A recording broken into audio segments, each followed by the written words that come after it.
whether in response to this or just what he was already planning into that Nexus. This is pretty much the norm. I want to give props to Parting for that becoming like a standard opening. It was used as a mix-up before, but you were always like, oh, they're going to try and delay the command center. And these days it's like, no, let's just speed up getting out the gateway units, shut down the Terran's presence on the map, potentially go across for some damage, but you're not really committing that much to it. And of course, Seither will come and see the expansion timing and know what he's up against. I would be expecting a quick bunker on the low ground to just make sure his command center is nice and safe. Yeah, if you don't bunker, you do run the risk of having a bad time, because you might go a couple of depths and a stalker and pay you a little visit. And early on, the Terran just doesn't have all that much that can kill that, at least not very quickly. So it can be a sticky situation. There we have that bunker coming down from Seither, and hopefully that will be a nice deterrent to any further damage from Teebul over here, who has now completed that scout. I think. Did he lose the probe? Yeah, he did. Yeah. Does delay the second gas, though, to get that bunker down. He, of course, was worried that his shield battery might go down. First adept might not even defend, might go straight across the map. But Teebul's actually playing more defensive and wants to hide the scout. And this is something Teebul likes to do in this matchup, is say, yes. Seither's starting to have quite the fighting force. Indeed, Seither's macro are just on point this game. Little behind in the workers, but just a giant army out on the map. The 5 barracks production is looking good, but the map vision not really there for Seither. He's starving for information. He's stimming Marines around the left-hand side of the map. A stalker is hunting them and saying, you will not get any information. I'm going to try and shut down any chance of you seeing where I'm at in this game. And behind it, Storm is on the way. Teebul adding more spotting pylons on the left-hand side of the map as well. Big fan of that sort of maneuver. The Marines actually going to find that. Meanwhile, move out in the middle of the map. 4 siege tanks, the 5th one railing out. 8 Marauders, 26 Marines, and +1 attack is done. Seither says it's time to go get something done. No ghosts, no 4th command center behind this. This is a move that has to do damage. Yeah, he's looking for that sweet spot where he can do a whole bunch of damage. A couple of Marines get into that natural base, but there's a cannon to meet them, so not much of a distraction there for Teebul. Zealot warp in on the other side, though. Could be big. Things are about to hit the fan really quickly, but Storms could be big on the defense as well. Oh, this game's heating up. Nothing in that bunker back at home for Seither to defend. He does pull his workers. He has to pull those reinforcing units over to that 3rd base, and he's starting to shell away at the 3rd nexus of Teebul. 1 Zealot makes into the main, will get cleaned up. That Nexus starting to get a little bit lower. The shield battery overcharge has been used. These charge lots not able to do too much, but now he's going to move in with the rest of these forces. Zealots from behind as well. Yeah, and a Storm nice right in the middle. That Zealot flank was incredible. The good Storm as well. Seither going to get out of there, but he's lost all of his siege tanks and his bio is very weak. Actually, there is a reinforce coming. And you know what? Even though the bio is bruised, it is stim bio with a lot of medevacs. And Seither does save the core of his army. A good hold by Teebul, whose 4th base is finishing behind this, but lost a gas, lost a handful of probes. I think the one big problem here for Seither is the fact that he's left his upgrades alone. He hasn't continued making them. He's still moving out across this map. It's good to keep the pressure up, but he has to be careful not to lose this army. It's super bruised. Yeah, his army did get split up as well, some of it pathing around the long way. That siege tank very exposed, but taking some great shots on this army. The Archons come in to reinforce. A decent Storm there will touch up the rest of that bio on the front lines. And yeah, it looks like he's opted to invest in the Ghosts before anything else, realizing, oh shoot, you actually have Storm and Archons. Kind of want something to deal with that, especially if he wants to keep being aggressive. Those are the money units that will keep Teebul in the fight. So this is one of those a little bit awkward tank positionings where he's got the rocks on his side, but it's not close enough to where he's actually actively threatening that Nexus just yet. So it looks like he's just taking the moment to regroup. He has established the 4th base behind this as well. Oh, Ghosts up front and center now. +2 attack starts as well as these up to 8 barracks count. So going to be adding lots more bio production there. EMPs would be massive against this army. And indeed, where is the Storm? It's far back. There's no prism to load it into. This position is just so powerful. I feel like as this creeps forward, Seither is setting up for the perfect engage. EMPs all over that army. Those Archons very low.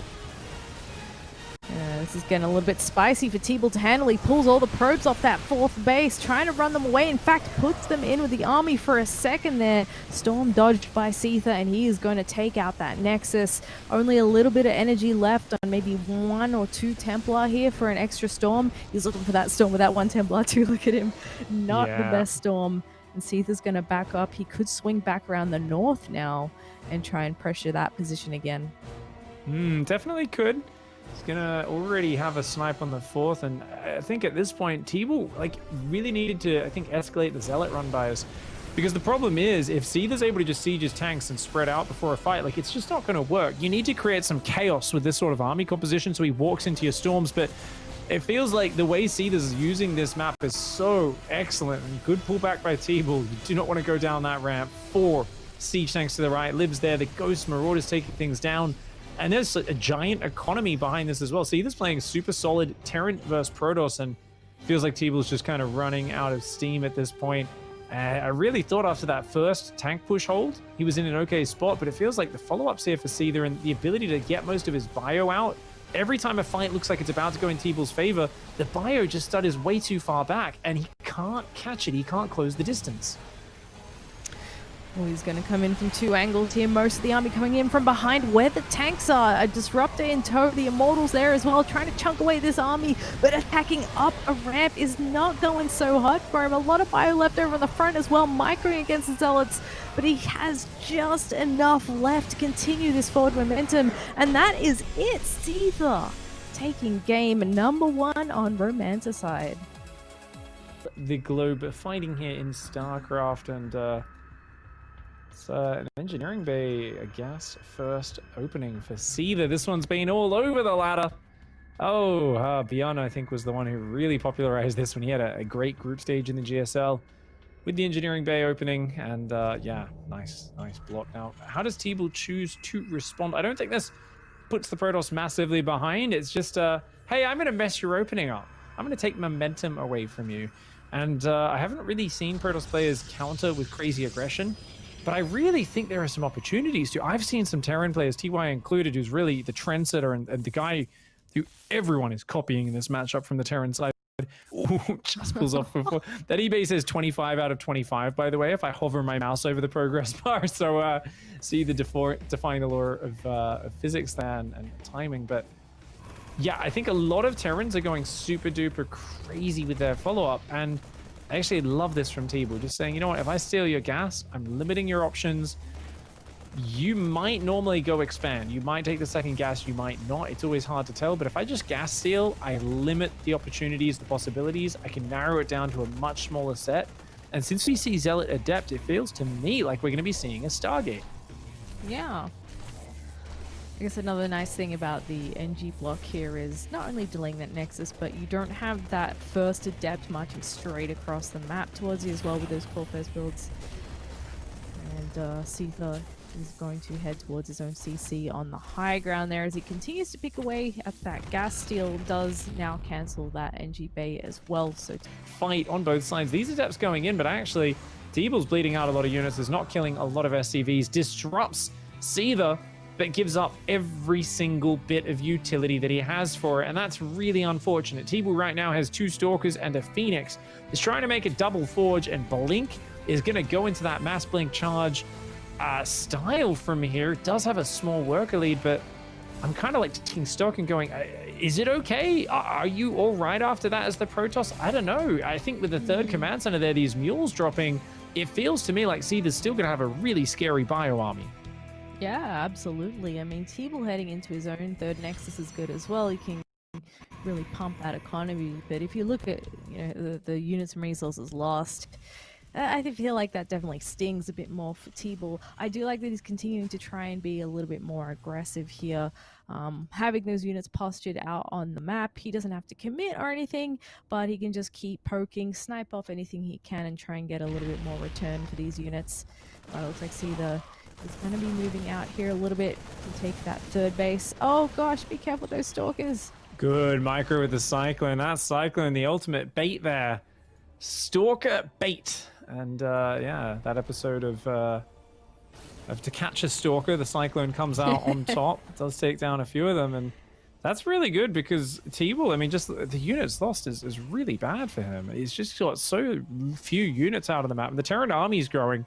I keep looking at the economy and being like, it should be okay for Protoss. And then you're like, well, I don't know. He's getting gateways up. He's trying to get towards what looks like Colossus tech, but this looks like it might be just like map 1, Romanticide. Terran moves across, tank siege, bio spreads. Protoss comes forward, gets annihilated, and just loses the game from there. Like, the supply count is just out of this world. Yeah, he's just going to be a little bit ill-equipped, and it might be one of those moments where you're just scrambling because you need that extra minute, one more minute, maybe minute 30, and you would have been fine.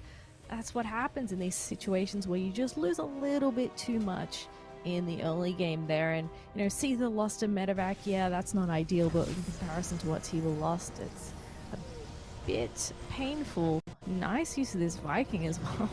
Can't believe he got extra 4 kills from that. I started seeing probe kills, but I was like, what? Sorry, what's just happening? I was like looking around. I was like, oh, what? How did he even get in there? The Viking doing some damage, and the numbers are there. It's been a clean opening, good pressure. I think the counterattack was the moment where, like I said, Teebul needed to do some damage.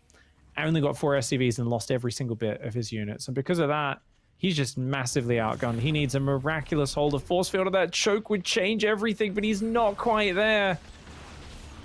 Oh, this is going to get dicey. Zealots in the mineral line, though. Oh, Widow Mines take out all their own workers on the other side of the map, but does it matter when your entire army is playing peekaboo, goodbye, Terran wins the fight on the front, loses a few SCVs at home, or a lot of them got damaged, but not many died, and there's just nothing left here for Teebul. Teebul is just being outgunned.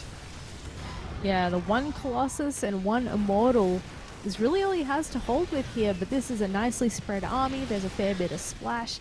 The gateway forces are just going to have infinite trouble getting close to that. We have disruptors on the way too, and they might be able to pick away at some of this, but ultimately Seither's going to maybe be able to reinforce here as well. He's going into a 4th, he's continuing into his 2-2 upgrades. He's looking really good, and he's currently got control. Teebul looks like he's going to swing around the back. This could be the move to clean this up. Let's see if actually win. Gets kind of caught though, and at the same time the drop hits that main base, and there's even a full medevac there with Widow Mines dropping on top of the army. Talk about the funky plays. Seither drops Widow Mines on the army. They fire big kabooms, even though these couple of units survive. Teebul microing like a boss. Right now he just does not have the unit count, and there's still actually 1 Marine in the main base, funnily enough. He's gonna try and escape, but he should probably accept his fate at this point. Does end up going down. Back at home, Seither has 3 bases, and you know what? 2-2 and ship weapons on the way. When a Terran makes ship weapons in TVP, it means he is rich. Like, that is honestly conspicuous expenditure. That's like you just saying, you know what? Here's my brand new sports car. Check it out, guys. Look how wealthy I am. It's not something Terran players usually can afford, but Seither is just doing so well. He's in such a good position. He's going for everything. Double starport, Ghost Academy, 4th base, double engineering bay, massive army lead, worker lead. This is the Terran dream. Oh, that poor probe. Yeah, he's going to be prepared for every eventuality here. Even popping in, you know, a missile turret in the 3rd, if he went for the old one behind Dark Shrine, but I don't think he's really rich enough for much at the moment. He's got a few zealots poised, you know, perhaps for that run by into the 4th base that he scouted. It's going to be a bit rough to know that the Terrans happily got 4 bases up and running, and he's struggling to get his own 4th back in action. More disruptors coming into the mix as well, which will require a little bit more caution from Seither in the engagements. It looks like he's ready to go again. Huge amount of Vikings and medevacs going straight into the main. Teebul is no any of this. Ride or die! See these shouts as he dives on into that main base. The entire army, and says, come up here and defend. I'm taking out your gateways. I'm hitting your worker line from the low ground. The Widow Mines are burrowed. Ton of Marauders, Marines, Vikings looking to go forwards. There's only 1 Colossus left, and it just disappears before the fight even starts. The Disruptors come in, but picks up most of the army, drops it on the low ground. This is just too much stuff. Seither here dominating play as he heads towards the 2-0 advantage. Look at that little bob of the head there. Clearly very happy with how this game went. And yeah, kind of just says, not bad. That's the not. He is Seither.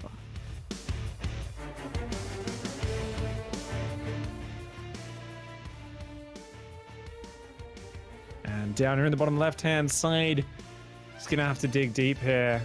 He's got to try and work hard if he wants to make a comeback in this game. In the red, it is Red Dragons Teebul. Now, thankfully for Teebul, he is actually going to be walling the jump-up location in his main base, because that barracks is super close. If he didn't wall the ledge, that Reaper could jump straight into the base. Instead, the Reaper is going to get blocked. There's going to be a cyber core to the left of the gateway. It's going to have to run down to the natural ramp to get up there. He's also probe scouting.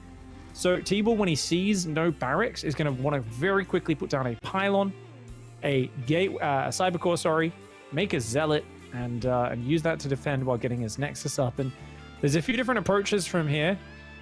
Once again, with the way people are playing, I feel like you've got to go extremely greedy against this one, or extreme counter aggression after the initial opening phase. And we'll see what Teebul opts for after the previous game. Liberator is doing a big damage, slow response from, but the DTs have been sent in, and that is his big potential comeback card in this game. Remember that behind the DTs, he has 2 Stalkers and an Oracle. So they need to do massive, massive damage. The doors to the main close. He's actually blocking the move command. Buys him a couple of seconds. Missile turrets are going to go up. He energy. There's the scan. Oh, he gets them all. Oh, you're kidding me. 3 DTs with 1 scan. That's game ending. That's so I don't think Teebul can recover from that. He needed to do damage there. 6 SCVs. The Liberator's still alive as well. I mean, he's going to trickle in another DT, but the turrets are now finished.